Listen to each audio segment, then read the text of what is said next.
Saudara-saudara, tema kebaktian kita pada hari ini adalah apakah aku penjaga saudaraku, yang diambil dari perkataan Kain ketika ditanya oleh Tuhan, apakah aku penjaga adikku, yang dalam bahasa Ibraninya berbunyi demikian, Hasomer, Ahye, Anoki. Jadi gampang kan mengingatnya. Hasomer, Ahye, Anoki.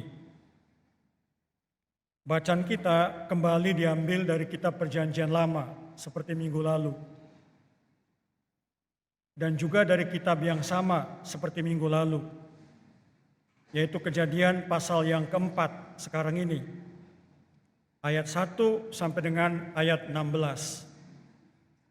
Karena itu bagi saudara-saudara yang membawa Alkitab dan yang membawa gadget yang ada bagian Alkitabnya, saya mengajak kita semua untuk membuka Kejadian pasal 4 ayat 1 sampai dengan ayat 16. Sebelum kita membaca Alkitab dan mendengarkan pemberitaan firman, marilah kita berdoa. Terangilah hati kami, terangilah akal budi kami, ya Tuhan, dengan kuat kuasa Roh Kudus, agar kami dapat mengerti dengan baik apa yang kami baca dari Alkitab. Kami juga dapat memahami dengan benar dan menghayati dengan sungguh apa yang hendak diberitakan dalam pemberitaan firman-Mu. Sehingga firman-Mu menjadi bagian dalam hidup kami. Dan bahkan menjadi firman Allah yang hidup, yang akan menuntun hidup kami sekalian pada waktu-waktu yang akan datang. Dalam Kristus Yesus Tuhan kami. Amin. Kitab Kejadian pasal yang keempat, ayat pertama sampai dengan ayat yang ke-16. Yang demikian bunyinya. Kemudian manusia itu bersetubuh dengan Hawa istrinya dan mengandunglah perempuan itu, lalu melahirkan Kain. Maka kata perempuan itu, aku telah mendapat seorang anak laki-laki dengan pertolongan Tuhan. Selanjutnya dilahirkannya Habel, adik Kain. Dan Habel menjadi gembala kambing domba. Kain menjadi petani. Setelah beberapa waktu lamanya, maka Kain mempersembahkan sebagian dari hasil tanah itu kepada Tuhan sebagai korban persembahan. Habel juga mempersembahkan korban persembahan dari anak sulung kambing dombanya, yakni lemak-lemaknya. Maka Tuhan mengindahkan Habel dan korban persembahannya itu. Tetapi Kain dan korban persembahannya tidak diindahkannya. Lalu hati Kain menjadi sangat panas dan mukanya muram. Firman Tuhan kepada Kain, mengapa hatimu panas dan mukamu muram? Apakah mukamu tidak akan berseri jika engkau berbuat baik? Tetapi jika engkau tidak berbuat baik, dosa sudah mengintip di depan pintu. Ia sangat menggoda engkau. Tetapi engkau harus berkuasa atasnya. Kata Kain kepada Habel, adiknya, marilah kita ke padang. Ketika mereka ada di padang, tiba-tiba Kain memukul Habel, adiknya itu, lalu membunuh dia. Firman Tuhan kepada Kain, di mana Habel, adikmu itu? Jawabnya, aku tidak tahu. Apakah aku penjaga adikku? Firman-Nya, apakah yang telah kau perbuat ini? Darah adikmu itu berteriak kepadaku dari tanah. Maka sekarang terkutuklah engkau, terbuang jauh dari tanah yang mengangalkan mulutnya untuk menerima darah adikmu itu dari tanganmu. Apabila engkau mengusahakan tanah itu, maka tanah itu tidak akan memberikan hasil sepenuhnya lagi kepadamu. Engkau menjadi seorang pelarian dan pengembara di bumi. Kata Kain kepada Tuhan, hukumanku itu lebih besar daripada yang dapat kutanggung. Engkau menghalau aku sekarang dari tanah ini, dan aku akan tersembunyi dari hadapanmu, seorang pelarian dan pengembara di bumi. Maka barang siapa yang akan bertemu dengan aku, tentulah akan membunuh aku. Firman Tuhan kepadanya, sekali-kali tidak. Barang siapa yang membunuh Kain, akan dibalas kepadanya 7 kali lipat. Kemudian Tuhan menaruh tanda pada Kain, supaya ia jangan dibunuh oleh barang siapapun yang bertemu dengan dia. Lalu Kain pergi dari hadapan Tuhan, dan ia menetap di tanah Nod di sebelah timur Eden. Sampai di sini pembacaan Alkitab. Yang berbahagia adalah kita semua yang mendengarkan firman Allah, yang memelihara, serta yang melakukannya dalam hidupnya setiap hari. Di hatiku, ya Yesus.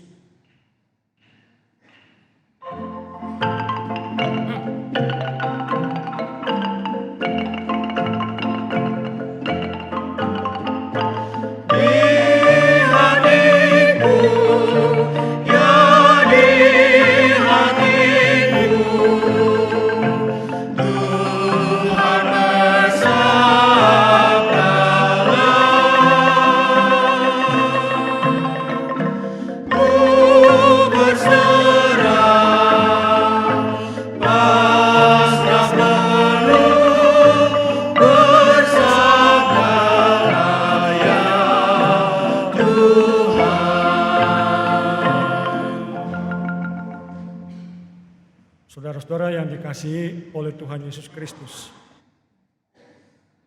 saya yakin seyakin-yakinnya bahwa saudara-saudara akan sepakat dengan saya bahwa kita ini keturunan Adam. Ada yang gak sepakat? Tetapi sekarang saya mengajukan pertanyaan, Adam yang mana? Adam kata Adam atau Adam yang hak Adam? Kita bingung kan? Ada Adam, ada hak Adam. Apa bedanya? Nanti saya akan jelaskan. Apa itu Adam dan apa itu hak Adam? Dan sekarang perkenankanlah saya untuk bertanya berikutnya. Selain Adam, Hawa, Kain, dan Habil, apakah ada orang lain? Ada enggak? Pak, ada enggak Pak? Bapak Pak Nugroho, ya. Ada Pak? Taunya dari mana Pak?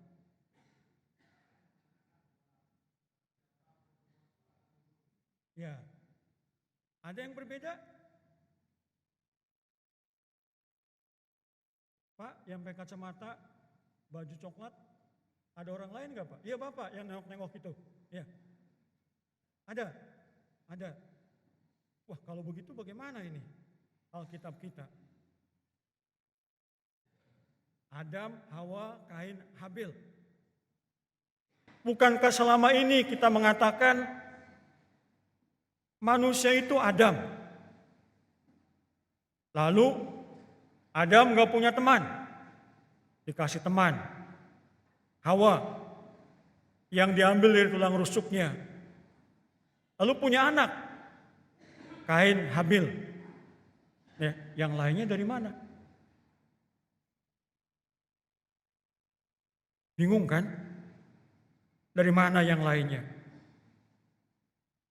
Tapi saya sepakat dengan jawaban Pak Nugroho, dengan jawaban Bapak. Ada manusia lain. Tapi bagaimana untuk menunjukkan bahwa memang ada manusia lain? Nanti kita akan lihat. Tetapi alasannya adalah Kain mengatakan akan ada orang yang membunuhnya. Itu kan? Siapa yang membunuhnya? Kalau pada waktu itu hanya ada 4 orang, 1 dibunuh, tinggal 3 kan? Enggak ada orang lain. Tetapi Tuhan juga mengatakan, siapa yang membunuh Kain akan dibalaskannya 7 kali lipat. Lalu Tuhan memberi tanda supaya Kain jangan dibunuh. Itu berarti sudah ada orang lain. Siapa orang lain itu? Itulah yang seringkali menjadi pertanyaan. Saudara-saudara yang dikasihi oleh Tuhan Yesus Kristus, Alkitab ini bukan buku sejarah, bukan buku ilmu pengetahuan. Alkitab ini adalah kesaksian iman dari umat Israel. Kalau namanya kesaksian iman, bisa dibuktikan enggak dengan bukti-bukti ilmiah? Kalau namanya kesaksian iman, bisa dibuktikan enggak dengan bukti-bukti yang historis? Susah kan membuktikannya? Kitab Kejadian sampai dengan kitab Ulangan, orang-orang Israel menyebutnya namanya kitab Taurat, yang selalu dikaitkan dengan Musa. Bahkan dikatakan Musalah penulisnya, Musalah pengarangnya. Tapi bagi orang-orang Yahudi yang diaspora, yang terpencar kemana-mana, mereka tidak menyebutnya sebagai kitab Taurat, melainkan mereka menyebutnya dengan nama Pentateuch. Apa itu Pentateuch? Pentateuch itu 5 kitab yang pertama. Tetapi juga di kalangan para ahli teologi, kalau disebut Pentateuch rasanya kurang tepat. Oleh karena apa? Oleh karena bukankah Tuhan menjanjikan tanah dan keturunan yang banyak kepada Abraham? Kalau berhenti sampai dengan kitab Ulangan, mereka belum punya tanah. Kapan mereka itu punya tanah? Diceritakan dalam kitab Yosua. Karena itu ada orang yang menyebutnya bukan Pentateuch, melainkan Heksateuch. Tapi kita akan ikuti saja tradisi orang-orang Yahudi. 5 kitab pertama dari Kejadian sampai dengan kitab Ulangan yang namanya Pentateuch. Kitab Kejadian sampai dengan kitab Ulangan itu merupakan tulisan yang berlapis-lapis. Ada lapisan pertama, lapisan kedua, lapisan ketiga, lapisan keempat. Atau kalau kita bayangkan kitab Kejadian sampai dengan Ulangan itu seperti kue lapis. Lapisan-lapisannya. Menurut seorang teolog Perjanjian Lama yang namanya Julius Wilhosen, 5 kitab pertama itu didapati ada 4 lapisan. Lapisan pertama adalah namanya Yahwis. Lapisan kedua namanya Elohis. Lapisan ketiga namanya Deuteronomis. Lapisan keempat namanya Prais. Sekarang kita lihat lapisan pertama yang diberi nama Yahwis itu. Kapan tulisan-tulisan Yahwis ini ditulis? Tulisan-tulisan Yahwis itu ditulis pada zaman ketika Israel mengalami kejayaan, ketika Israel mengalami kemapanan, Kapan itu? Pada waktu zaman Daud dan zaman Salomo. Israel menjadi Israel raya yang sangat besar. Pada abad 10 atau abad 9 sebelum Masehi. Cirinya apa? Cirinya untuk menyebut yang disembah itu dengan sebutan YHWH. Orang Yahudi nggak berani menyebutnya. Hanya kita saja yang seringkali menerjemahkannya dengan Yahweh. Kalau ketemu dengan 4 huruf tadi, orang Yahudi nggak berani menyebut Yahweh. Mereka akan menyebutnya dengan kata Adonai. Artinya Tuhanku. Ciri yang berikutnya apa?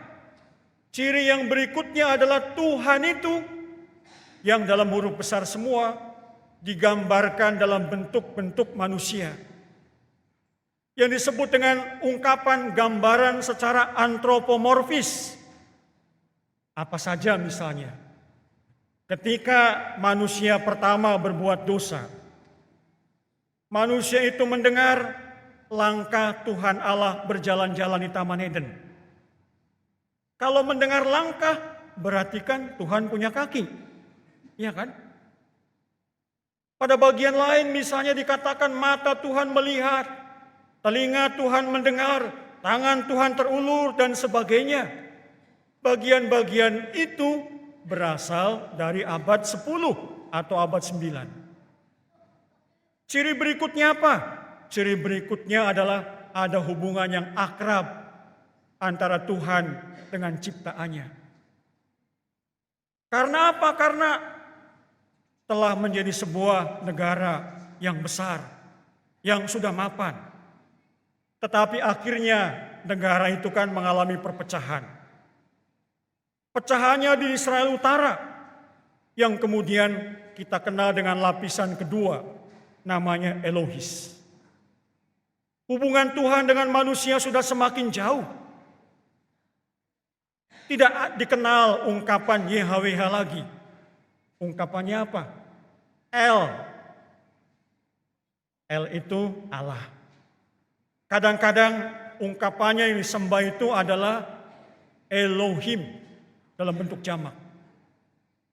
Karena itu yang berasal dari ini dikenal misalnya adanya bukit-bukit pengorbanan, di mana setiap bukit-bukit pengorbanan itu punya Allahnya masing-masing. Maka muncullah ungkapan-ungkapan El Elyon, El Shaddai, dan El yang lain. Itu berasal dari zaman ini.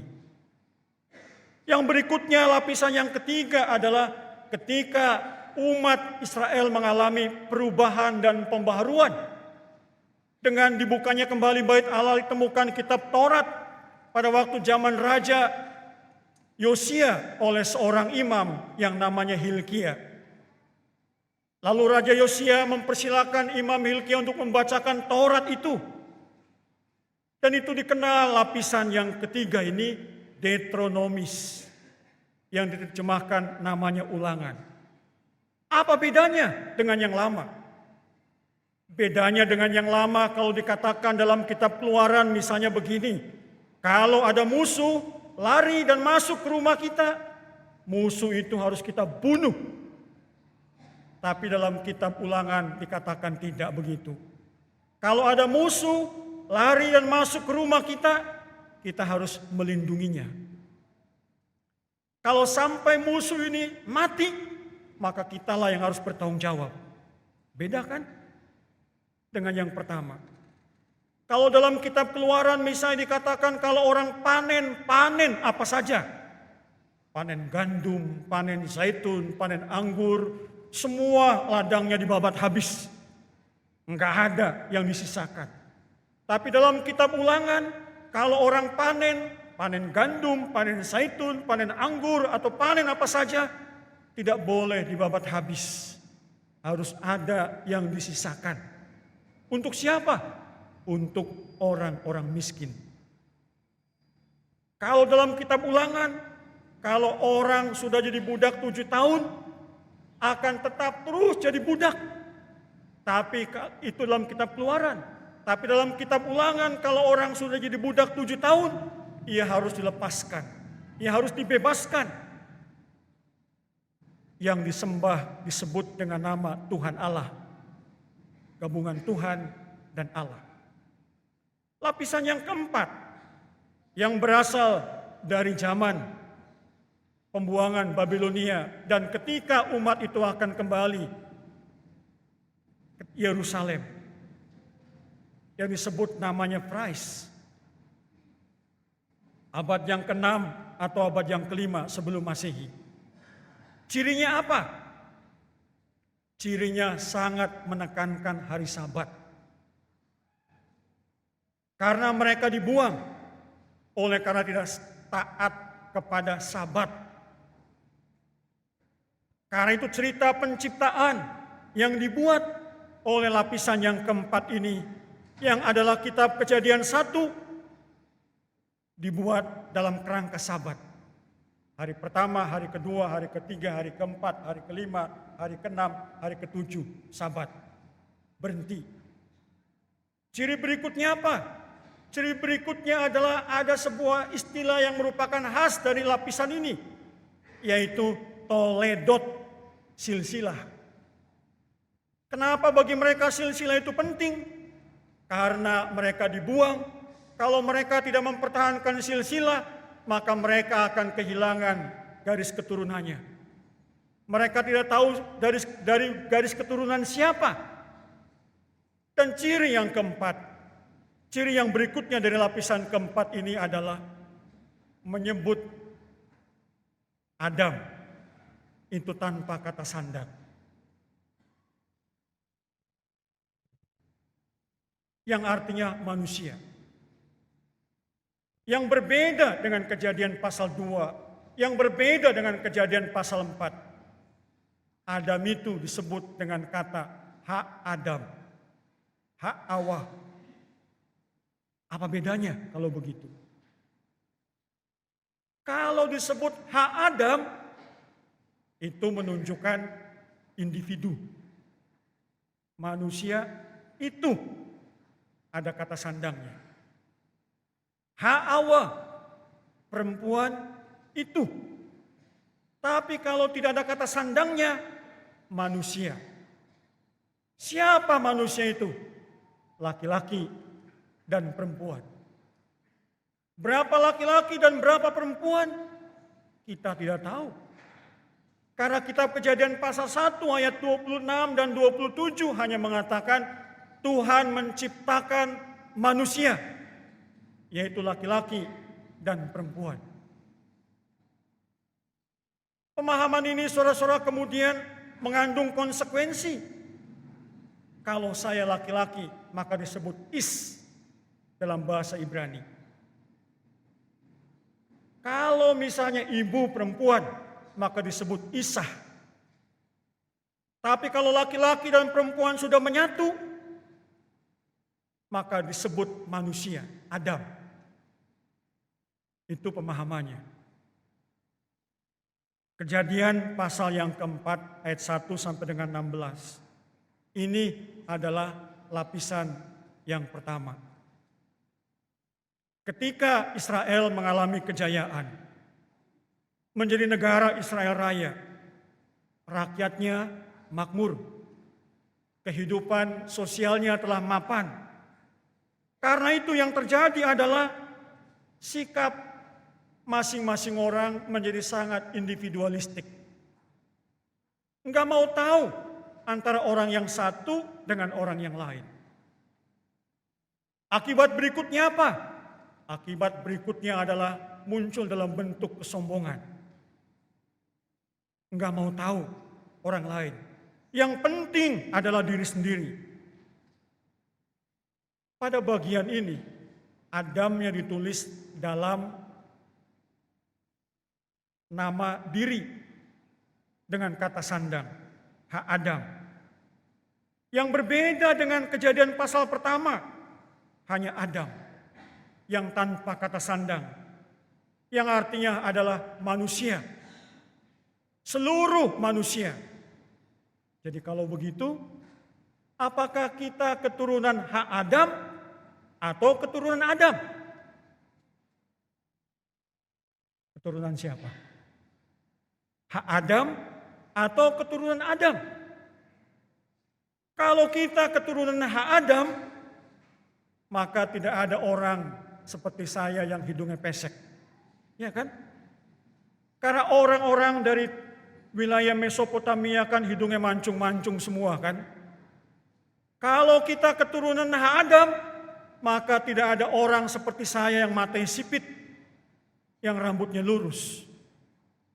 Karena mereka matanya semua belok. Karena itu memang kita ini bukan keturunan Adam, tapi kita ini keturunan Adam. Tuhan menciptakan laki-laki dan perempuan. Berapa laki-laki dan berapa perempuan? Kita tidak tahu. Dan itulah yang kemudian menjadi ambigu bagi kita. Oleh karena bagi kita sebenarnya kita tahu kenapa sih perlu ada penulisan kitab itu. Karena pada waktu Israel menjadi negara kerajaan, negara Israel Raya, maka Daud itu bertanya-tanya, kita sekarang telah menjadi sebuah negara kerajaan, kita ini berasal dari mana? Yang ada adalah cerita Paskah. Kita dikeluarkan dari tanah Mesir. Tapi siapa yang dikeluarkan dari tanah Mesir itu? Yaitu orang-orang Ibrani. Siapa itu orang-orang Ibrani? Mereka adalah orang-orang yang melakukan migrasi dari satu tempat ke tempat yang lain. Siapa yang melakukan migrasi itu? Yaitu orang-orang yang berasal dari keturunan Yakub. Siapa Yakub itu? Yakub itu adalah anaknya Ishak. Siapa Ishak itu? Ishak itu anaknya Abraham. Siapa Abraham itu? Seterusnya sampai nggak bisa menutup di ujungnya. Karena itu di ujungnya dibuat ambigu. Manusia atau manusia itu? Itu ceritanya. Saudara-saudara yang dikasihi oleh Tuhan Yesus Kristus. Pada zaman kerajaan, pada zaman kejayaan kerajaan, ritual itu sudah mulai dirintis. Ritual yang ada adalah ritual yang berkaitan dengan persoalan-persoalan ibadah. Persoalan-persoalan dalam kaitan dengan korban-korban. Yang dikorbankan yang lebih berkenan adalah hal-hal yang berkaitan dengan dunia binatang. Yaitu apanya? Lemaknya.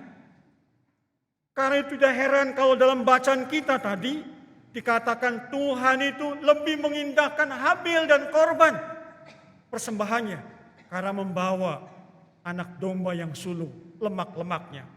Belum dikenal tentang persembahan yang berupa hasil-hasil pertanian pada zaman itu. Nah karena itu Tuhan lebih berkenan kepada persembahan Habil ketimbang persembahan Kain.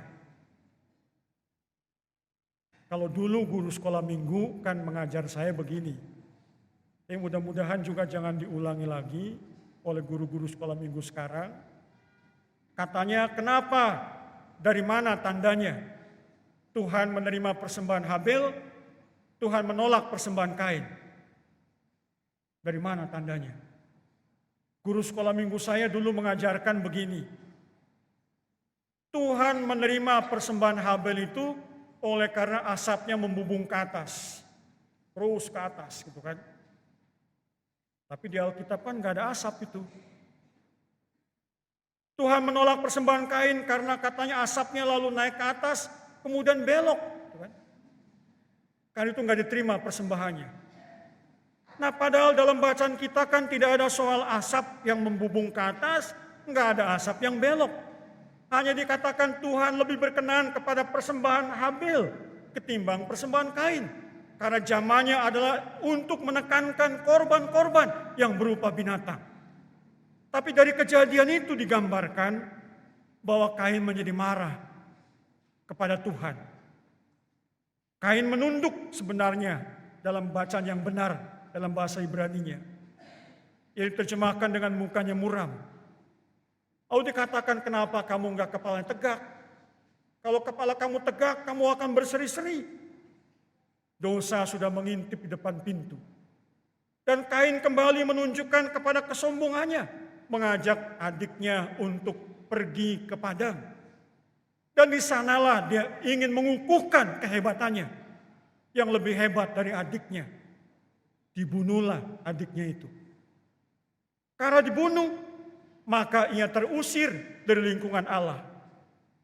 Karena ia menunjukkan kesombongannya, maka ia tidak lagi berada di tanah yang dekat dengan Allah. Ia terusir jauh. Dikatakan ia tersembunyi dari hadapan Allah. Kain menunjukkan kepada kesombongannya. Kesombongannya itu diawali dengan perasaan iri hati. Karena dia merasa sebagai yang sulung. Tapi kenapa persembahannya ditolak? Karena itu ketika Tuhan bertanya, di mana adikmu itu? Aku tidak tahu. Yang kau dalam bahasa Ibraninya hanya dikatakan lo. Apa itu lo? Sebodoh amat. Emangnya gue pikirin gitu kan. Kau terjemahkan dalam bahasa kita. Apakah aku penjaga adikku? Asomer, Ahye, Anoki. Dan memang itulah keturunan Kain. Yang berikutnya kalau kita membaca seterusnya Kejadian pasal yang keempat, kita akan berjumpa dengan keturunan Kain yang namanya Lamek. Siapa Lamek itu? Lamek itu adalah seorang laki-laki yang mempunyai 2 istri yang bernama Ada dan Zila. Satu waktu Lamek membunuh anak muda.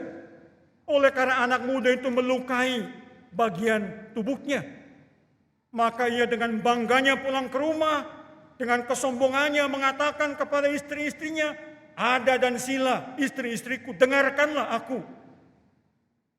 Ada orang muda telah melukai aku. Tapi aku tunjukkan kehebatanku. Aku bunuh orang muda itu. Dengan gagaknya, dengan sombongnya, itulah yang terjadi pada Lamek. Saudara-saudara yang dikasihi oleh Tuhan Yesus Kristus. Kecenderungan umum, kalau sebuah masyarakat itu telah established, telah mapan, apa yang terjadi? Kita bandingkanlah misalnya begini. Hidup di desa dengan hidup di kota, ada bedanya enggak? Kalau hidup di kota dengan hidup di desa pasti berbeda. Di desa itu kalau orang Jawa bilang sangat guyub, gitu kan. Kekeluargaannya sangat dekat, satu dengan yang lain. Walaupun jaraknya 13 kilo, kita tahu, oh siapa itu yang meninggal, gitu kan. Tapi di kota, tetangga meninggal pun kita belum tentu tahu. Karena jenazahnya enggak ada di situ. Jenazahnya dititipkan di rumah duka. Kita enggak tahu ada tetangga kita yang meninggal. Masyarakat desa dengan masyarakat kota memang berbeda. Masyarakat kota mewakili masyarakat modern. Masyarakat kota mewakili kehidupan yang sudah mapan. Karena itu kepedulian terhadap sesama sangat kurang. Individualistik yang sangat kuat. Membangun pagar-pagar tembok pun juga tinggi-tinggi. Antar tetangga nggak saling kenal satu dengan yang lain. Itulah yang saya alami selama hampir 8 tahun jadi ketua RT di tempat saya tinggal. Untuk mengumpulkan orang sulitnya bukan main. 3 tahun pertama selesai jadi RT. Untuk milih lagi RT yang baru, orang nggak pada datang. Lurahnya bilang ya udah teruskan saja, gitu kan. Jadi RT lagi. Sudah 3 tahun lagi, saya mengusahakan mengumpulkan lagi di lapangan, di taman. Oleh karena komplek kami ada tamannya. Tapi juga yang datang cuma 5 orang. Dari 150 kepala keluarga. Lalu lurahnya mengatakan, ya udahlah teruskan saja. Jadi RT lagi. Betapa sulitnya oleh karena orang memang tidak mau tahu satu dengan yang lain. Baru kalau ada keperluan mau memperpanjang KTP datang kepada RT gitu kan. Kalau ada kematian baru datang kepada RT. Kalau ada anaknya ditangkap polisi baru datang kepada RT. Kalau anaknya ditangkap polisi karena narkoba baru datang kepada RT. Itu saja. Yang lain-lainnya susah sekali untuk dikumpulkan. Itulah ciri dari sebuah masyarakat modern. Tetapi, saudara-saudara, bukankah kita selain anggota masyarakat, orang-orang Kristen juga adalah anggota gereja? Namun yang tetap terjadi adalah pengaruh perkembangan masyarakat begitu kuat ada pada kita. Karena itu akhirnya bukan pengaruh gereja kepada masyarakat, tapi pengaruh masyarakat kepada kita yang kita bawa dalam kehidupan kita bergereja. Sehingga akhirnya kita pun juga nampaknya bersama-sama. Tapi sebenarnya sendiri-sendiri. Coba saya tanya, Ibu Hati, di belakang Ibu Hati Ibu kenal enggak? Tahu Bu, siapa? Enggak tahu? Tahu? Oh ya tahu, karena memang pernah tua. Ya, karena memang pernah tua, jadi tahu. Pak Nugroho.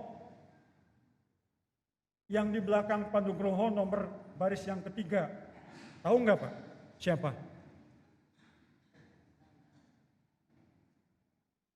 Tahu? Yang sebelah sini.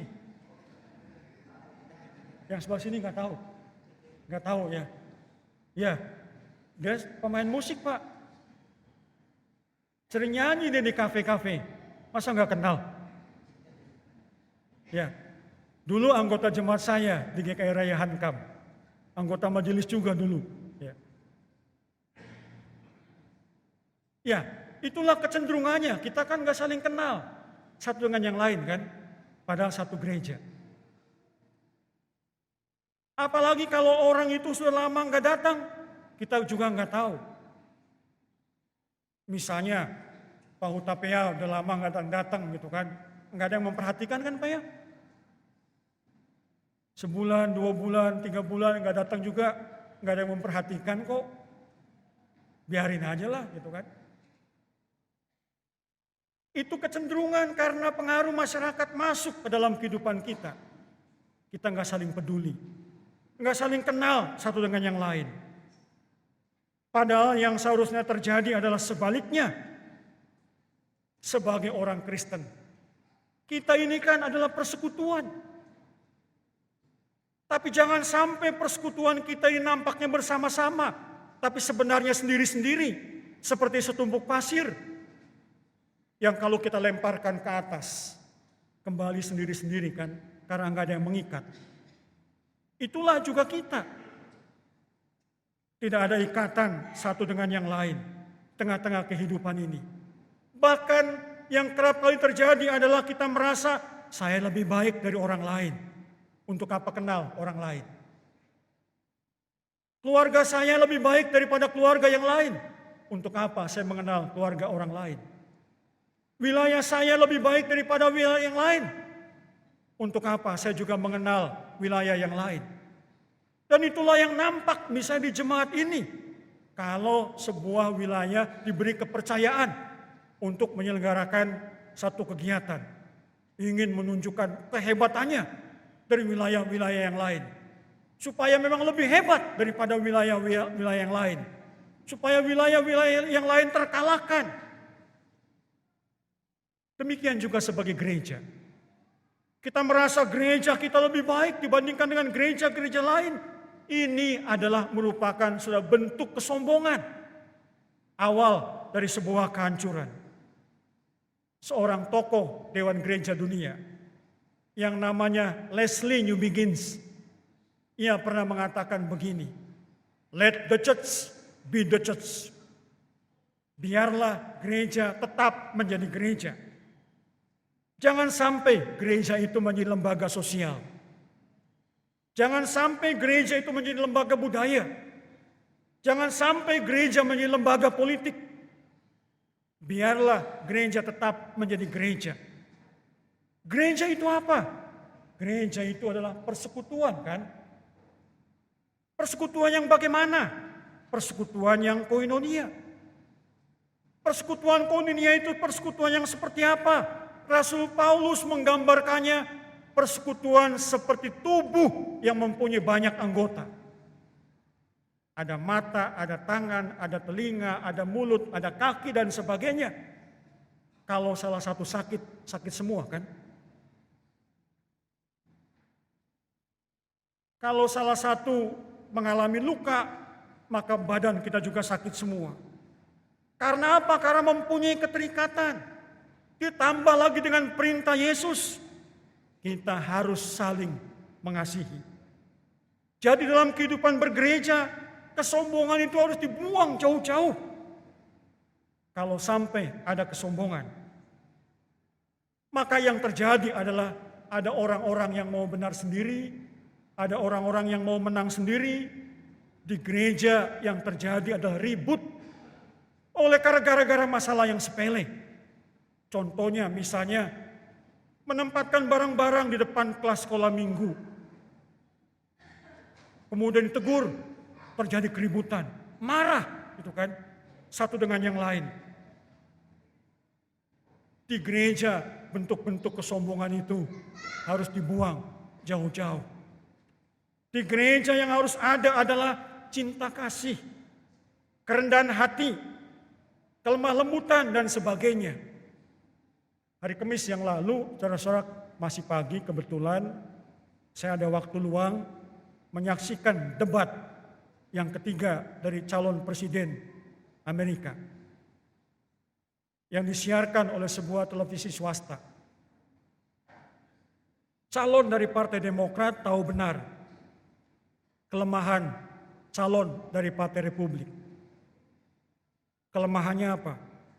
Sombong, angkuh, tidak suka dikritik. Itulah titik lemahnya. Titik lemahnya itu benar-benar dimanfaatkan dengan baik oleh calon dari Partai Demokrat. Karena itu dari awal sampai akhir, selama 1,5 jam, perdebatan yang seru. Kalau di Indonesia, kalau sampai itu terjadi, yang ributkan para pengikutnya, kan? Pada berantem di tengah-tengah masyarakat, gitu kan? Kalau itu terjadi di Indonesia. Tapi di sana ya biasa-biasa saja, gitu kan?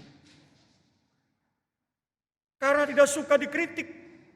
Sampai-sampai ketika dikritik untuk satu urusan, persoalan, dia didukung oleh Rusia. Dikritik dengan baik, dengan benar oleh calon dari Partai Demokrat. Calon dari Partai Republik sampai berteriak-teriak. Apa yang ia teriakan? Dasar perempuan rendah, dasar perempuan rendah, dasar perempuan rendah. Sampai-sampai moderator mengatakan, Anda harus diam, baru dia diam. Kesombongan, saudara-saudara, nampak juga ketika di akhir debat ditanya, kalau Anda kalah, apa yang Anda akan lakukan? Calon dari Partai Republik mengatakan, jika saya kalah, maka sistem pemilihannya curang. Selalu menyalahkan yang lain, kan? Padahal Amerika itu telah mempunyai sistem pemilihan yang sudah bertahun-tahun, yang sudah baku seperti itu. Itulah kepongahan, itulah kesombongan dalam gereja, saudara-saudara. Yang harus kita kembangkan bukan kesombongan, sikap individualistik, enggak mau kenal satu dengan yang lain. Yang harus dikembangkan dalam kehidupan kita bergereja, cinta kasih, saling peduli, rendah hati. Kita perlu belajar dari Yesus yang walaupun mempunyai kesetaraan dengan Allah, tapi ia meninggalkan tatanya menjadi manusia. Bahkan menjadi seorang hamba dan mati di atas kayu salib. Kalau itu yang terjadi, maka kesombongan, keangkuhan, tidak saling peduli akan hilang dengan sendirinya. Kita akan menjadi sahabat-sahabat antara yang satu dengan yang lain. Karena itu marilah kita tunjukkan kepedulian kita satu dengan yang lainnya. Bahwa orang-orang lain itu merupakan saudara-saudara seiman kita. Yang patut kita ingat, yang patut kita doakan, yang patut untuk kita dukung. Marilah kita kembangkan cinta kasih, saling peduli, dan kerendahan hati. Amin.